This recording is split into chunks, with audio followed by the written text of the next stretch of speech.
Sejam todos bem-vindos a mais um episódio do SomaCast, podcast desenvolvido pelo Soma, Grupo de Pesquisa em Manejo e Saúde do Solo da Exalc-USP.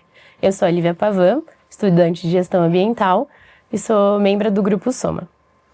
Meu nome é Lucas, eu sou pesquisador de pós-doutorado no Grupo Soma e hoje vou estar aqui para apresentar o podcast junto com a Lívia. Antes de mais nada, gostaríamos de agradecer à TV USP de Piracicaba e ao Cicarbon por todo o apoio e parceria que tem nos dado nessa terceira edição desse projeto, que tem como tema Manejando Solos Saudáveis em Sistemas de Produção. E hoje, o nosso episódio tem como tema a saúde do solo na construção de florestas restauradas. E hoje, nosso convidado é o professor Pedro Henrique Santin Brancaleon, professor associado de Silviculturas e Espécies Nativas do Departamento de Ciências Florestais da Escola Superior de Agricultura Luiz de Queiroz, na Universidade de São Paulo, onde ele coordena o Laboratório de Silvicultura Tropical, o LASTROP, e atua também como diretor de inovação dos Centros de Estudos de Carbono na Agricultura Tropical, o Cicarbon. Ele possui graduação em Engenharia Agronômica e doutorado em Produção Vegetal pela Exalc-USP, e os seus projetos de pesquisa e extensão visam desenvolver conhecimentos e tecnologia para manejar e restaurar florestas tropicais de forma economicamente viável e com inclusão social. Então, esse é o professor. Fique à vontade, professor. Tudo bem, obrigado Lucas, Lívia, pelo convite. Espero que a gente tenha uma boa interação aí nesse episódio. Estou bastante animado para conversar com vocês e curioso para saber sobre as perguntas. Boa. Então, professor, acho que a gente poderia começar com uma ideia geral sobre restauração florestal. E, adiantando um pouco a pergunta, a gente está na metade da década de restauração de ecossistemas da ONU. E o Brasil tem uma meta grande, né, de recuperar 12 milhões de hectares até 2030.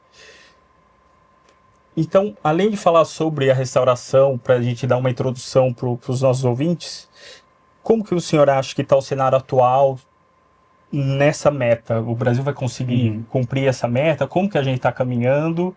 E como que está o mundo nessa década? Acho que um primeiro assunto importante é entender o que é restauração. Até porque existem vários termos concorrentes: restauração, no caso de florestas, reflorestamento, recuperação de áreas degradadas. E hoje há muita confusão sobre o que a pessoa está querendo dizer quando ela usa o termo restauração. Eu gosto muito de uma frase do Confúcio que fala que o primeiro passo para a sabedoria é referir-se às coisas pelos seus nomes corretos. Então vamos lá, o que é restauração e como que isso se insere dentro de uma ação de manejo dos solos? Então, primeiro, vamos ter um termo mais amplo: recuperação de áreas degradadas. Isso pode ser feito na reforma de uma pastagem, um plantio direto. Tudo isso é recuperação de uma área degradada de certa forma. Isso pode ser feito para fins produtivos ou ambientais. Dentro dessa grande guarda-chuva, nós temos, no caso das florestas, ações chamadas de reflorestamento, que são usadas via de regra, para se referir àquelas ações que restabelecem a cobertura de árvores. Veja que eu não falei floresta, falei árvores, em áreas que antes tinham cobertura de floresta. Então, técnicas de reflorestamento incluem, por exemplo, monocultivo de eucalipto, pode ser considerado um reflorestamento. Um sistema agroflorestal diverso ou não diverso pode ser reflorestamento. E também ações que visam restabelecer aquela floresta nativa com aquelas características de diversidade, de estrutura e funcionamento que haviam antes do desmatamento. É nesse caso que a gente aplica o termo restauração, que vem de uma área do conhecimento chamada restauração ecológica, que por definição, o apoio, a assistência humana à recuperação de um ecossistema que foi degradado, alterado ou destruído. E a restauração ecológica, ela se aplica a todo e qualquer tipo de ecossistema. Tenho colegas, por exemplo, que trabalham com a restauração de recifes de corais. Então não se restringe a floresta ou mesmo ecossistemas terrestres. É uma atividade mais ampla. Então quando a gente fala de restauração florestal, a gente se refere às intervenções para restabelecer naquele local, um determinado local, uma floresta nativa parecida com aquelas que ainda existem na região. Com relação às metas do Brasil, eu participei de alguns workshops, ainda interajo com o Ministério do Meio Ambiente, que está definindo os parâmetros para o monitoramento dessa restauração, que não é só restauração. Os 12 milhões de hectares é restauração e reflorestamento. E aí isso já adiciona uma complexidade. Né? O que a gente vai contar como reflorestamento? Plantio de eucalipto conta? Conta. E daí um desafio é como que a gente monitora isso. Porque imagina o seguinte, quando eu pego o Map Biomas, que é um sistema muito usado, né, uma plataforma para entender mudança de uso do solo no Brasil, eu vou perceber que tem muitas florestas nativas que se regeneram de um ano para o outro. Só que muitas dessas áreas são pousio. Elas não são de fato áreas, né, que estão sendo manejadas para fins de restabelecer a vegetação nativa. São áreas de pastagem, em sua maioria em fronteiras de desmatamento, em que regenera a vegetação nativa e o pessoal vai lá e corta de volta. Então isso é restauração? No princípio não, porque não há essa intenção ou qualquer ação que viabilize a manutenção permanente dessa floresta. Então o grande desafio é como definir essa linha que separa o que é restauração de fato do que é uma área que tem uma cobertura de vegetação nativa hoje, mas ela não é permanente. Então aí o pessoal discute qual que é a idade que tem que ter, se tem um status de proteção legal, como a PPO reserva legal, assim por diante. Então como a gente está hoje, eu imagino que a gente esteja bem, que o Brasil teve uma queda importante no desmatamento, principalmente na Amazônia, e o Cerrado deu uma estagnada também. E, geralmente, quando você tem uma queda do desmatamento, você tem o ressurgimento da vegetação nativa, principalmente em áreas marginais, foram desmatadas, mas que não trazem um grande retorno para a agricultura. Mas a gente precisa ver os números, e esses números ainda não estão na mesa.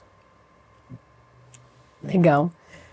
Aprofundando um pouco mais sobre as características, você acha que qual característica física, química ou biológica pode ser mais limitante para a restauração? Do solo. Do solo. Características do solo que limitam a restauração. Isso. Tá, aí tem uma visão importante do que é restauração, que às vezes dá um nó na cabeça de quem trabalha com solo. Porque é o seguinte, quando a gente trabalha com solo, geralmente a gente tem essa herança de trabalhar com solo em sistemas agrícolas. Então a gente sempre pensa na fertilidade como características favoráveis do solo.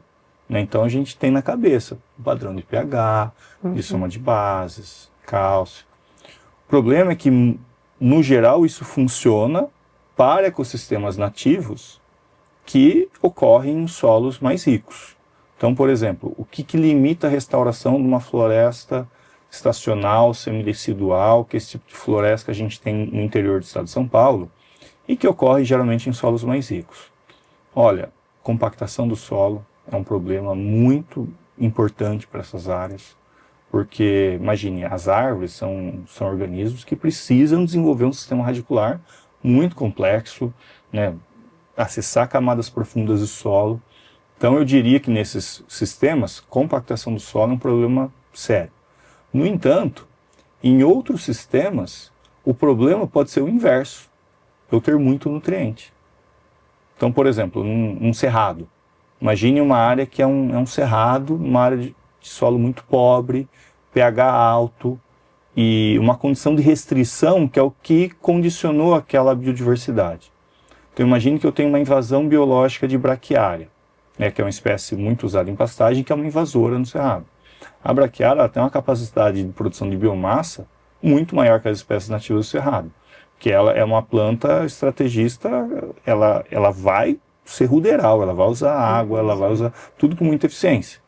Então ela acaba condicionando aquela camada de topsoil a ter mais matéria orgânica, às vezes ter mais nutriente, e com o tempo ela pode criar condições que favoreçam plantas como elas, que têm um metabolismo menos conservativo e é mais agressiva, e desfavorecer aquelas plantas que crescem devagarzinho e sempre numa condição de solo muito restrito.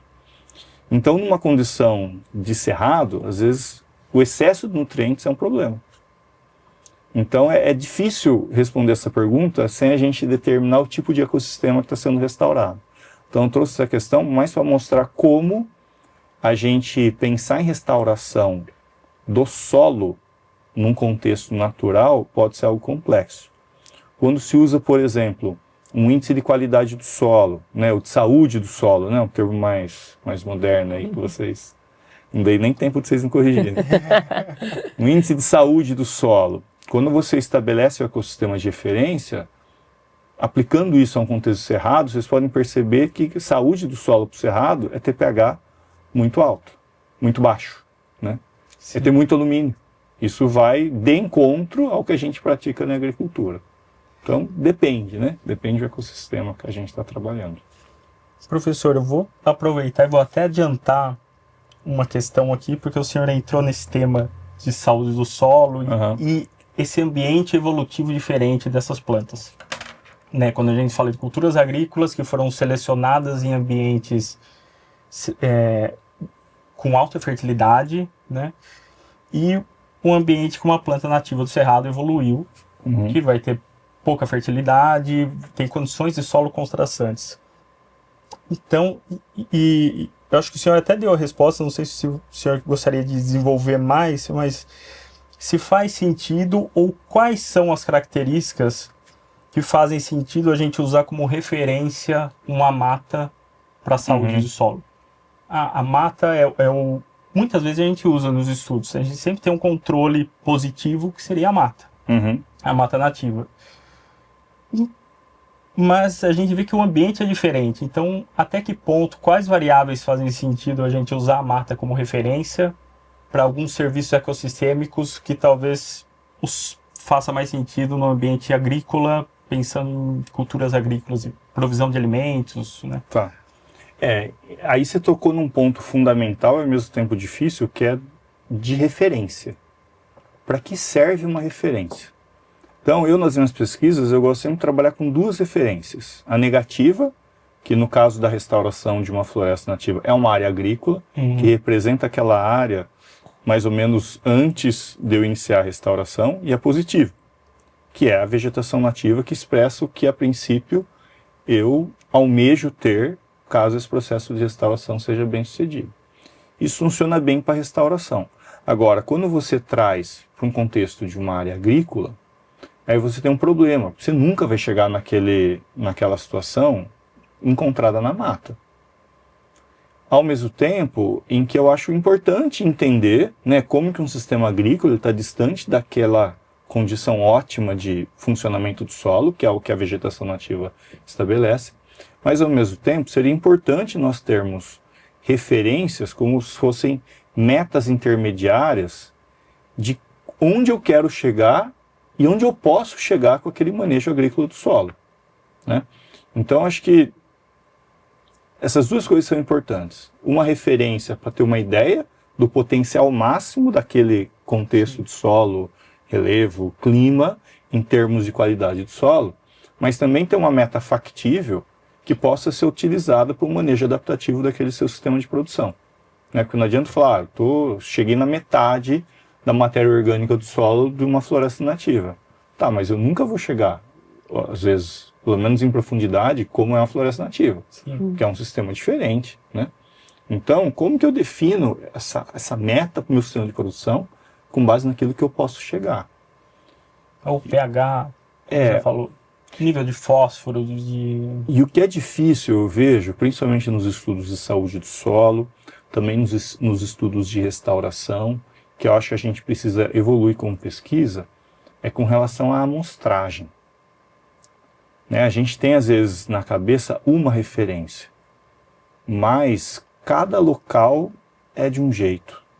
Então, a gente precisa trabalhar para expandir as nossas amostras, né? Representar melhor o que é essa heterogeneidade de referências, para poder trazer com um pouco mais de assertividade o que seria esperado para aquela condição de clima, solo, considerando o contexto regional. Porque às vezes você pega uma referência, por algum motivo, nossa, deu lá em cima. Você pega uma outra meio perto, vai dar lá embaixo.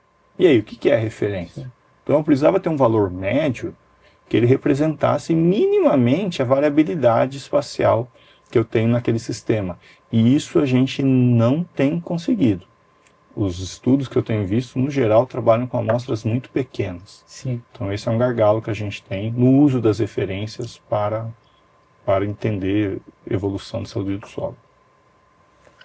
Dando continuidade nessa parte de saúde do solo, a gente vê que muitas iniciativas de restauração elas falham ao longo do tempo. Na sua visão, você acha que a negligência com a saúde do solo pode ser um dos fatores que explicariam esses insucessos? Sim, sem dúvida, porque o que acontece? Quando a maior parte das áreas que nós restauramos, principalmente das áreas que nós restauramos plantando mudas, que em muitas situações eu simplesmente deixo a regeneração e a floresta se desenvolve. Mas quando eu tenho que plantar mudas, é porque eu já perdi parte da resiliência. E se eu perdi parte dessa resiliência em termos de vegetação, em grande parte eu também perdi saúde do solo. É uma área mais degradada, onde a natureza, por si própria, não é mais capaz de restabelecer uma floresta, pelo menos no período de tempo que a gente gostaria. Então, eu preciso ir lá intervir. E daí, quando eu entro para restaurar uma área desse tipo, o solo, no geral, está muito degradado. Já está compactado, está pobre em nutrientes, tem algum tipo de restrição que dificulta o crescimento das plantas. E aí que tem uma deficiência também de conhecimento sobre o manejo do solo para a restauração. A gente usa muito as práticas da silvicultura de eucalipto que funcionam bem. Subsolador, correção do solo, mas temos ainda alguns gargalos, né? Porque, por exemplo, você vai fazer uma recomendação de adubação e calagem. Qual que é o padrão para a vegetação nativa? A gente planta às vezes mais de 50 espécies nativas. O que é bom? Né? Com base, eu faço uma análise de solo, né, uma cultura da soja. Eu faço análise do solo, eu tenho um padrão que eu gostaria de ter, eu faço minha recomendação de adubação e calagem em função desse delta, o que está faltando nesse solo. Para as nativas eu não tenho esse padrão. Então eu preciso muitas vezes criar esse padrão com base numa média fictícia de metade do eucalipto, um terço do eucalipto, que tem mais ou menos essa referência. Fora que você está plantando várias espécies simultaneamente, né? Como controlar essa variação espacial. Já aproveitando, professor, a gente tem uma pergunta que é sobre o gargalo hoje na restauração florestal. No Brasil, onde ele está? É no custo? Está na produção de mudas, no conhecimento? Tá, vamos lá. O gargalo, vamos pegar existe uma sequência hierárquica, né? De gargalos fundamentais, que depois, uma vez que esses gargalos fundamentais, a gente passa a ter outros gargalos. O grande gargalo para a restauração florestal se chama acesso à terra. Ter áreas alocadas para a restauração. Tá. Porque, como eu já mencionei, a gente restaura, na maior parte das vezes, áreas que estavam sendo usadas, geralmente pela pecuária. Dificilmente a gente hoje tem condições de restaurar áreas anteriormente usadas pela agricultura, porque o custo de oportunidade é muito alto. Ninguém vai deixar de produzir soja, cana, milho para restaurar a vegetação nativa, exceto se houver uma obrigação legal. Então, geralmente a gente trabalha com pasto. Mas mesmo assim, independentemente do sistema, eu tenho um custo de oportunidade para cobrir. Né? O dono da terra que está sendo restaurada precisa minimamente ser recompensado por essa renda que deixa de ser perdida. Além disso, eu tenho o custo da restauração em si, que agrega mais uma camada de custo a esse sistema. E por fim, o que é mais importante é que hoje muitos sistemas e projetos de restauração não dão retorno econômico. Então o grande gargalo é financeiro. Eu tenho um sistema que ele custa e que não dá um retorno. Então não tem problema custar. É caro plantar soja. Sim. Mas eu tenho uma renda, pago os meus custos e fico com um lucro em cima disso. Hoje isso está começando a mudar. Na medida em que a restauração está deixando de ser apenas uma obrigação, né? Então as pessoas restauram que elas são obrigadas por lei, não que elas querem, porque se vê vantagem nisso. Ela está aos poucos se tornando um negócio, principalmente a partir da comercialização de créditos de carbono. Então há empresas hoje no Brasil que investem em restauração, compram terra, cobrem os custos de restauração, vendem seus créditos de carbono ou madeira nativa, pagam esses custos e ainda ficam com lucro. Então a restauração, ela se aproxima a uma realidade de agricultura, Sim. que eu invisto na atividade, tenho um retorno, pago os meus custos e ainda fico com lucro. Então aí que as coisas começam a mudar, mas depois que você resolve parte desse gargalo financeiro, aí entram questões de governança. Então, por exemplo, restauração para carbono, hoje precisa ser feito em áreas que eu tenho a titularidade da terra resolvida. Eu não posso ter problemas fundiários. Tá. Porque imagina, o contrato para carbono é de 50 anos. Então, como que eu vou botar um monte de dinheiro num sistema que tem que ficar ali por 50 anos se eu não tenho garantia da posse da terra, ou da propriedade? Então, esse é um outro gargalo enorme que a gente tem no Brasil. Então, para a agricultura, às vezes é fácil. Sim. Eu vou lá, planto, Anual. se der uma coisa anual, qualquer coisa, a cada ano eu me remunero. Sim. Então, enquanto eu estou resolvendo a titularidade da terra, eu vou produzindo. Restauração você não começa. Você não assina contrato com nenhum comprador de crédito de carbono sem que você tenha a garantia da propriedade da terra. Então, esse é um outro gargalo. Daí vem os gargalos técnicos, que são inúmeros.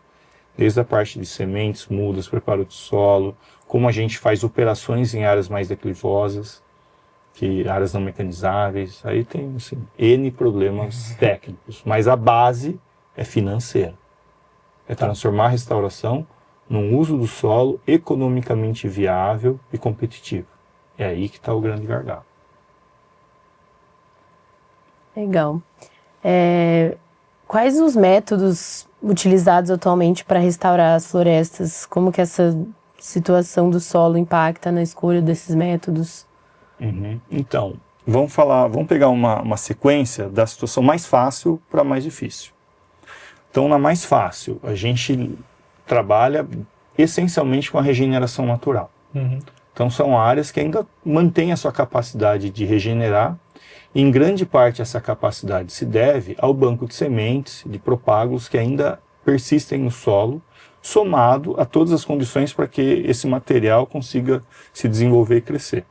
Então, essa situação ocorre, por exemplo, em áreas recém-desmatadas, em que eu ainda tenho esse banco de sementes, áreas próximas a um fragmento florestal, que ainda recebem essa chuva de sementes das florestas vizinhas, ou áreas utilizadas historicamente de forma pouco menos intensiva.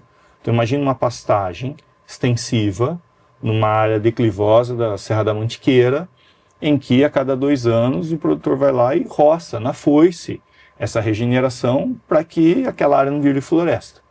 Então é uma área que ela se mantém viva. O solo, a vegetação está lá pulsando. E assim que tiver uma chance, essa vegetação volta. Então isso está relacionado não só com a vegetação, mas com o solo. É um solo que ainda mantém essa capacidade de dar um push ali nessa vegetação nativa. Numa situação intermediária, eu tenho situações que estão no meio do caminho.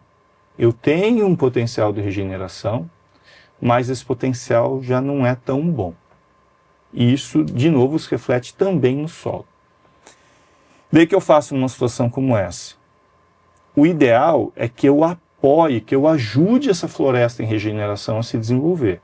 Eu posso fazer isso a partir de algumas intervenções. A principal delas, proteger a área de novos distúrbios, seja fogo, seja roçada, seja processos erosivos. Depois, eu posso ajudar essa área matando o capim invasor. Então, braquiária, colonião, capim-gordura, essas gramíneas invasoras, elas prejudicam demais o desenvolvimento da floresta. Eu vou lá com herbicida, controlo bonitinho, daí vai ficar só as plantas regenerando. Isso por si só já dá um boom ali na regeneração. Aí eu posso ainda controlar a formiga cortadeira, saúva principalmente, quem, são pragas que atrapalham muito o desenvolvimento da floresta de início, e elas são muito comuns nessas áreas degradadas. E por fim, eu ainda posso fazer uma adubação de cobertura. Aproveitando que o capim está controlado, a vegetação nativa está crescendo, e eu dou uma ajudinha ali para que essas plantas, principalmente pioneiras, elas cresçam rápido e começam a sombrear e criar aquela estrutura. Seguindo na nossa sequência, eu tenho o plantio de mudas. Eu vou lá e planto mudas, espécies nativas. E aí o solo precisa ser melhor trabalhado. Então, aquela ideia de que as espécies são nativas, elas evoluíram nessa condição, eu não preciso adubar, não preciso fazer calagem, elas se viram. Totalmente errado. Então, as árvores nativas, elas adoram nutriente, igual a soja gosta, com exceção, obviamente, daquelas plantas de cerrado. Então, elas gostam, e é bom que eu ponha. Só que aí volta a questão financeira. Tem a relação do custo-benefício. Uma coisa é eu adubar a soja, outra coisa é adubar uma árvore nativa. Se eu estou fazendo isso para carbono, aí eu tenho uma justificativa para investir na adubação. Em contextos de demandas legais, o pessoal põe o mínimo. E evidentemente eles escolhem o mínimo. Então, o plantio ele pode ser feito de diversas formas. Mas, via de regra, vamos trazer como uma técnica que a gente faz nessa situação mais degradada, mas ainda de um solo agrícola, de um solo... E, por fim, você tem uma situação de mineração, que aí é um outro universo, em que a gente não tem que trazer apenas a vegetação de volta, a gente tem que trazer o solo de volta. Eu já trabalhei com mineração em áreas de bauxita, a gente trabalha com topsoil, que é removido das florestas nativas, que são legalmente suprimidas para daí fazer uma nova mineração. A gente raspa esse material e leva para as áreas que vão ser restauradas. E aí é um processo muito mais complicado, que a gente tem que meio que refazer o solo para que ele possa dar suporte para a vegetação nativa que se estabelece ali. Então é um gradiente, né, de situações, do mais fácil para o mais difícil, cada um com seus custos, técnicas e características específicas. E professor, você falou dessas graminhas exóticas, de como elas atrapalham. Eu já li sobre... Tem usos... Qual é o conhecimento que a gente tem sobre o uso de plantas exóticas que podem auxiliar na restauração? E emendando uma outra pergunta sobre os plantio misto de mata nativa com eucalipto, para ajudar a diminuir o custo do produtor. Eu vi que o senhor tem alguns trabalhos sobre isso. Você poderia falar sobre isso também? Vamos lá, sobre as exóticas. Então, vamos pegar as gramíneas, né, as invasoras e tal. O sistema ideal de cultivo seria mantendo essas plantas no sistema. Sim. Então, qual que é o sistema ideal de restauração? Eu pegar, controlar essas plantas no entorno, ou na linha, ou na coroa em volta da planta, roçar periodicamente essas gramíneas e trazer essa biomassa para o pé das árvores que eu plantei, ou que eu estou conduzindo a regeneração. Por que é o seu sistema ideal? Porque eu mantenho o solo protegido, eu produzo biomassa e uso esse material para pôr no pé das árvores que eu quero que cresça. É o que eu faço no meu pomar no sítio, por exemplo. Qual que é o problema? Impossível fazer isso na restauração em larga escala. Não dá para a gente ficar voltando 10 vezes no ano roçando o capim. Impossível. Então é melhor matar esse capim e se livrar dele. Mas aí tem uma oportunidade que é de utilizar espécies de adubação verde para ocupar esse nicho ecológico das plantas ruderais. E qual é um problema que a gente tem? A gente planta árvores. Mesmo que eu plante árvores pioneiras, elas levam um tempo para crescer, para sombrear. E aí fica um nicho ecológico vago para plantas ruderais. E aí o capim eu controlo, ele volta, eu controlo, ele volta, eu controlo, ele volta. Então fica muito caro, fica muito logisticamente complexo você cuidar de uma área dessa. O que a gente tem usado com sucesso há um certo tempo, fazer uma semeadura de feijão guandu na entrelinha dos plantios de restauração, que daí eles ocupam esse espaço, 6 meses, já está crescidinho, coberto.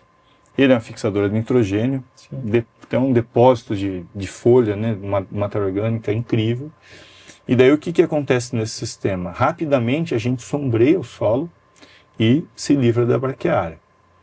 Eu, inclusive, desenvolvi um sistema de restauração que eu chamei de Plant and Go, que é restauração sem manutenção. O que a gente faz? A gente combina uma seleção orientada de espécies, um herbicida pré-emergente, que segura por até 1 ano a sementeira das plantas braquiária, tal, essas plantas mais agressivas, e o feijão guandu. Que daí, até no primeiro ano, o pré-emergente está segurando. Nisso o guandu vem, a gente tem que plantar ele de um jeito para ele não ser afetado pelo pré-emergente. Depois de 1 ano, então imagine, o efeito do pré-emergente está caindo, o guandu está subindo.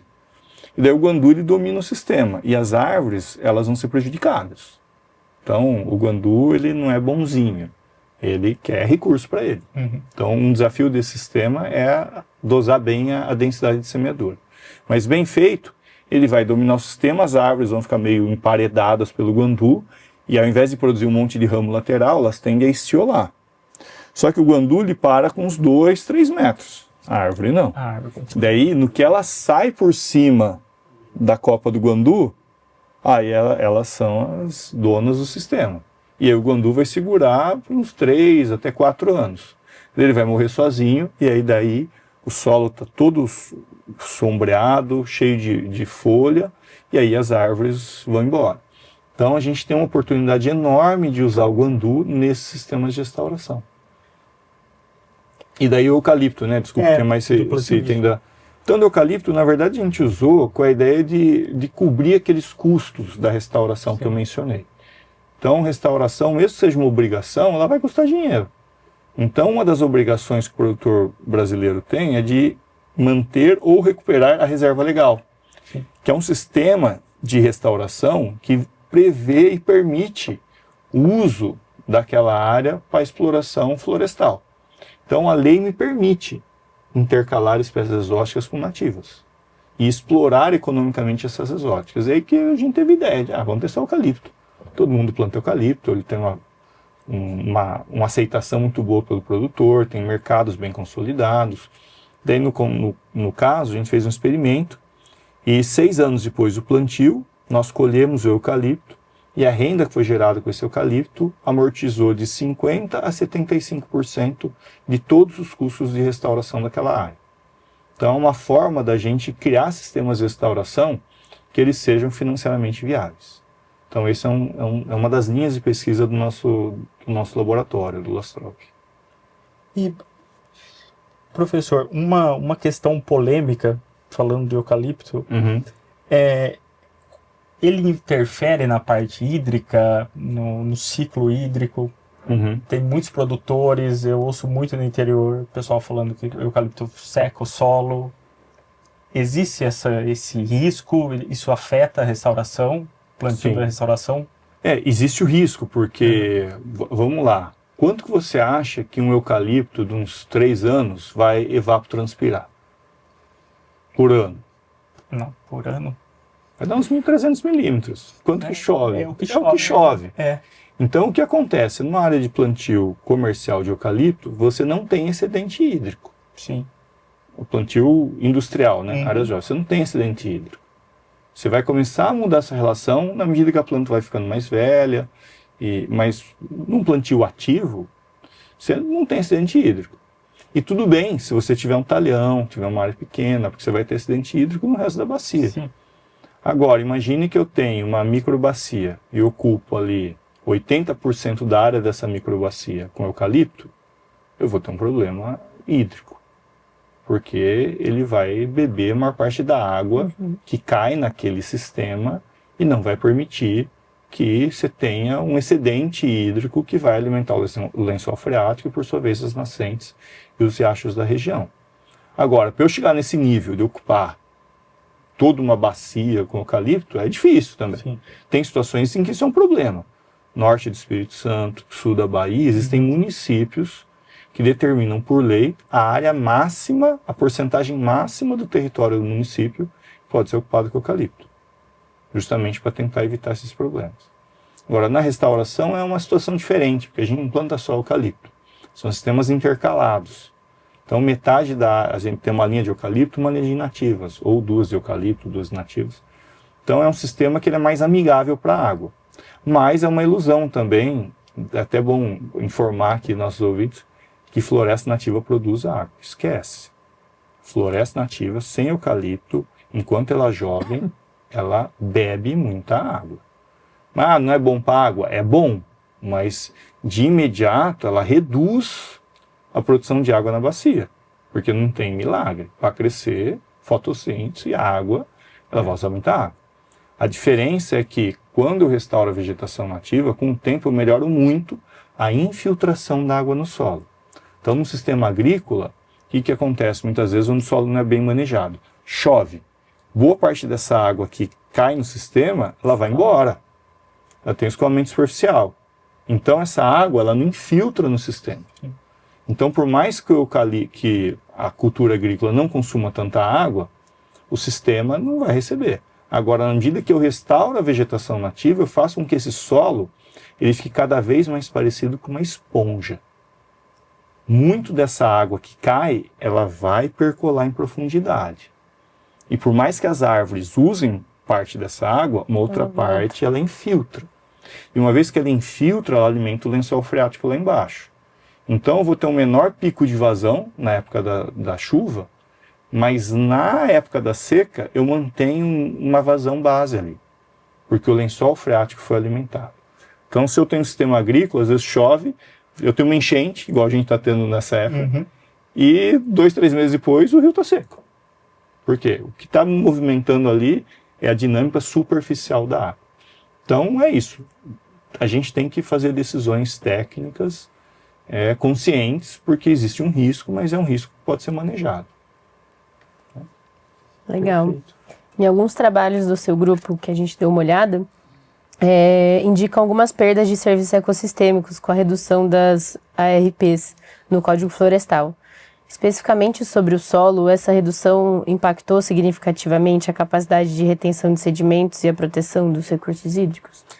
Um problema que ocorre na agricultura brasileira, no geral, é que as áreas agrícolas, elas produzem muito sedimento. Elas não têm uma estrutura de vegetação complexa o suficiente para interceptar a água da chuva e impedir que as gotas de chuva elas atinjam o solo e com isso gerem sedimentos e arrastem esses sedimentos via enxurrada. Com exceção de sistemas de plantio direto, sistemas mais conservacionistas de uso do solo, se vocês pegarem e derem qualquer voltinha de carro no entorno de qualquer cidade no Brasil, vocês vão ver solo degradado. Então o problema qual é? A vegetação nativa, por lei, ela tem também esse papel de ajudar a amortizar o impacto das áreas agrícolas nos sistemas naturais. Então, por exemplo, por isso que a gente chama de mata ciliar. Então, quando eu tenho uma enxurrada, a água vindo com sedimentos das áreas agrícolas em torno, elas vêm com muita energia cinética, elas vêm com muito movimento. Então, você tem lá solo, areia, argila, nutriente. Agora, quando essa água ela entra numa vegetação nativa, como que é o solo dessa vegetação? Eu tenho plantas, arbustos, galho caído, a serapilheira, aquela folha. Eu tenho heterogeneidade. Então, em hidrologia, a gente calcula o coeficiente de rugosidade do terreno. Então, logo que esse material com energia cinética alta vem, com um monte de coisa de suspensão, no que ela entra nesse sistema de maior coeficiente de rugosidade, eu diminuo a energia cinética. O que acontece quando diminui a energia cinética? Parte desse material é retida. Como se eu pegasse um copo d'água aqui de vidro, pusesse uma colher de solo e ficasse mexendo. Quando tem energia cinética, o material particulado do sedimento vai ficar em suspensão. No que eu tiro a energia, ele assenta. Então, um dos papéis dessa restauração de mata ciliar é ajudar a segurar um pouquinho o problema que a agricultura está gerando. No entanto, tem duas questões fundamentais. Uma, não existe mata ciliar que resolva o manejo do solo agrícola. A gente está remediando o problema. É melhor evitar o problema. Então, dependendo do volume de sedimento que venha da área agrícola, não tem mata ciliar que segure. Então, isso é uma questão fundamental. E o segundo, a gente tem que entender a vegetação nativa como parte do manejo agrícola. Isso eu vejo como um erro brutal que a gente tem cometido na formação dos nossos engenheiros agrônomos, dos nossos profissionais, que é enxergar a área produtiva dentro dos limites do talhão. Isso é fundamentalmente errado. A gente está vendo o solo como um mero sistema de suporte à produção agrícola. A gente não está tendo uma visão holística do solo como um componente fundamental da paisagem, da bacia. Então, um bom manejo agrícola da paisagem e um bom manejo do solo implica no reconhecimento das situações onde o solo ele deve ter uma função mais ambiental do que produtiva. Isso demanda zoneamento, planejamento, gestão. indo além do talhão de produção. A gente tem que perder essa miopia no tratamento do solo, de olhar para o solo apenas no talhão de produção.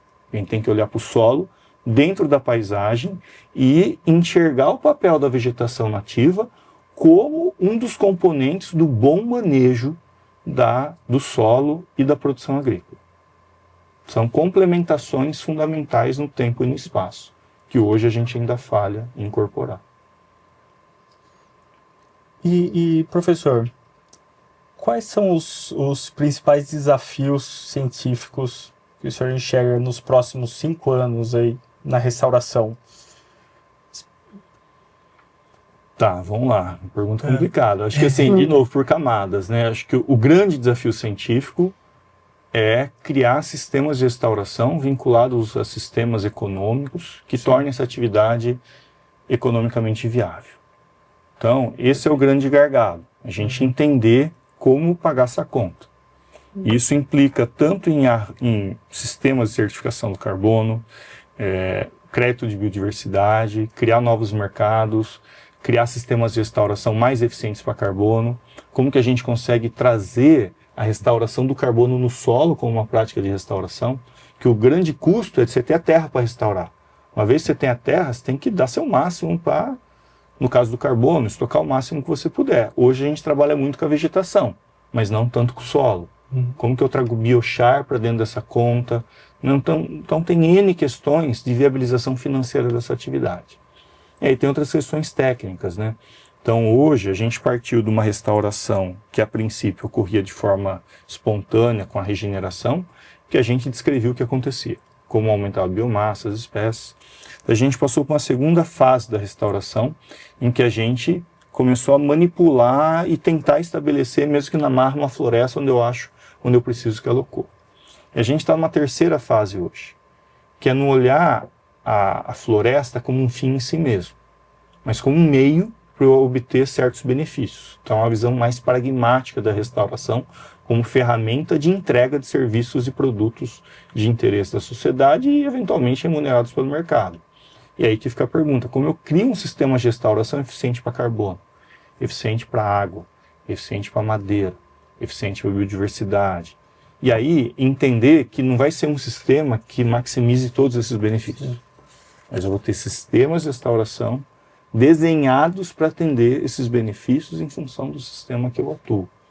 Esse eu acho que é um grande gargalo. Como a gente consegue transformar a restauração numa ferramenta de resolução de problemas, que seja eficiente e custo-efetiva para resolver N problemas ambientais e produtivos da humanidade e de um jeito que remunere o produtor rural, o dono da terra, né, o poceiro, por um serviço prestado e não apenas tido como uma obrigação que a pessoa tem que se virar para prestar.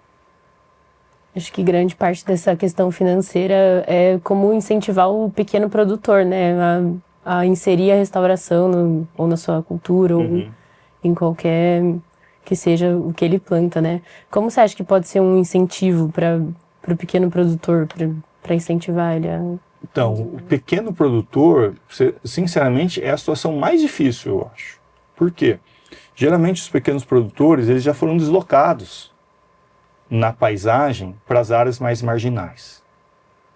Por quê? Porque as áreas mais planas, solo bom, mecanizável, grandes extensões foram sendo compradas e aglutinadas por grandes produtores. Então eles já estão numa área marginal. Então eles já estão, pequenos produtores em sua maioria, estão lutando para sobreviver com aquilo de terra que sobrou para eles. Então incorporar ainda a restauração nesse sistema é mais difícil. Então, para um pequeno produtor, o grande gargalo é como que eu restauro e, ao mesmo tempo, melhoro a capacidade produtiva. E aí tem sistemas agroflorestais, tem vários sistemas que podem ajudar a chegar nesse objetivo. Mas eu, sinceramente, acho que o grande desafio nosso está em trazer restauração num contexto de grande produtor de grandes propriedades. A gente não vai mudar o clima do mundo, a gente não vai evitar a sexta extinção em massa de espécies, a gente não vai evitar o colapso de bacias hidrográficas restaurando um pedacinho aqui, outro ali. A gente precisa fazer isso em escala, com eficiência.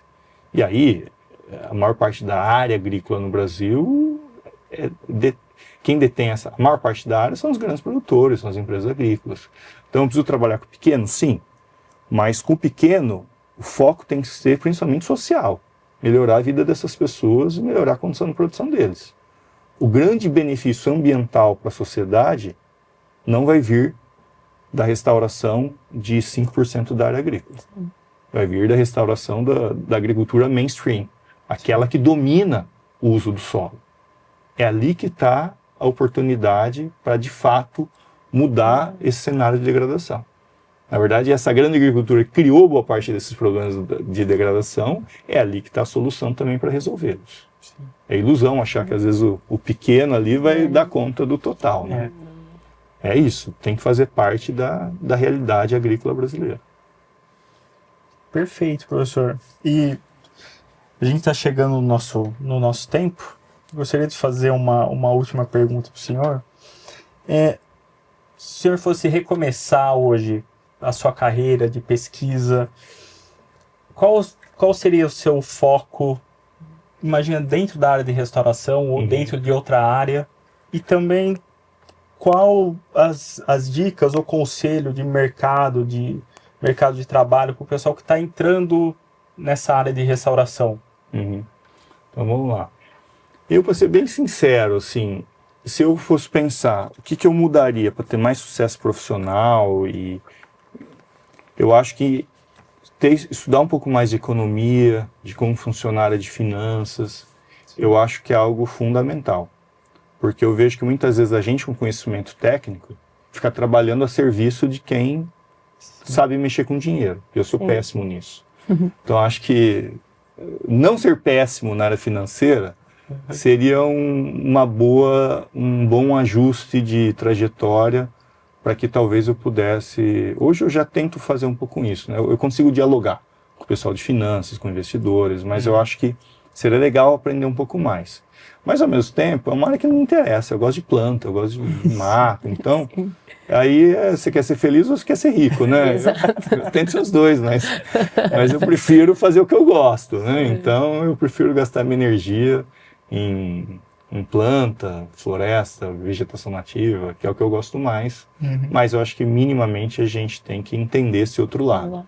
Senão a gente fica criando ilusão, né? Achando que o grande gargalo podia falar que muda. Você não é que muda. Se não tiver terra, você não faz nada. Não faz nada. Para ter terra, você tem que entender como pagar a conta. Sim. Então, essa é uma área fundamental.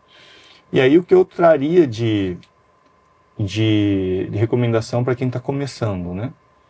Eu acho que ter essa visão de futuro, entender que o mercado de trabalho está se transformando, que a gente vai ter muitas oportunidades, mas também muitas portas fechadas, que a gente tem que aprender a navegar.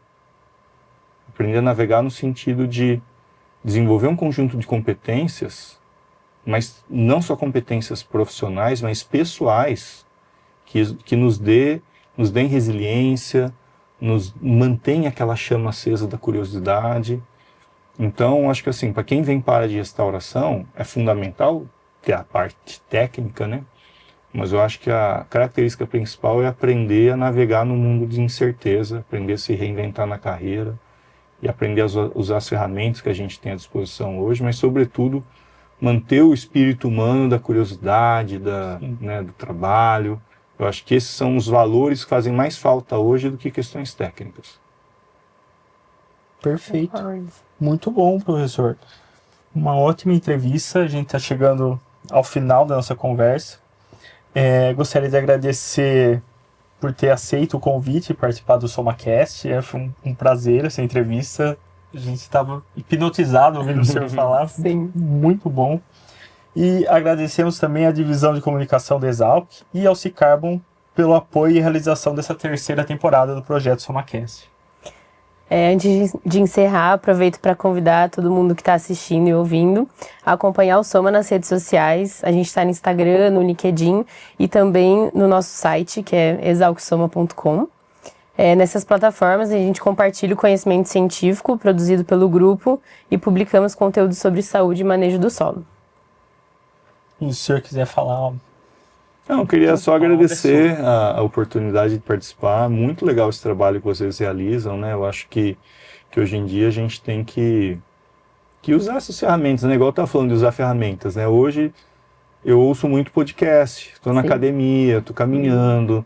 Então é um momento de aprendizado também. Então acho que esse trabalho de vocês, ele cria oportunidades para que as pessoas se capacitem, aprendam, né, e se desenvolvam na carreira e na vida. Então parabéns pelo trabalho e fico à disposição, né, se quiserem que eu volte aí falar de algum outro assunto. Tá certo. Muito obrigado, Muito professor. obrigada.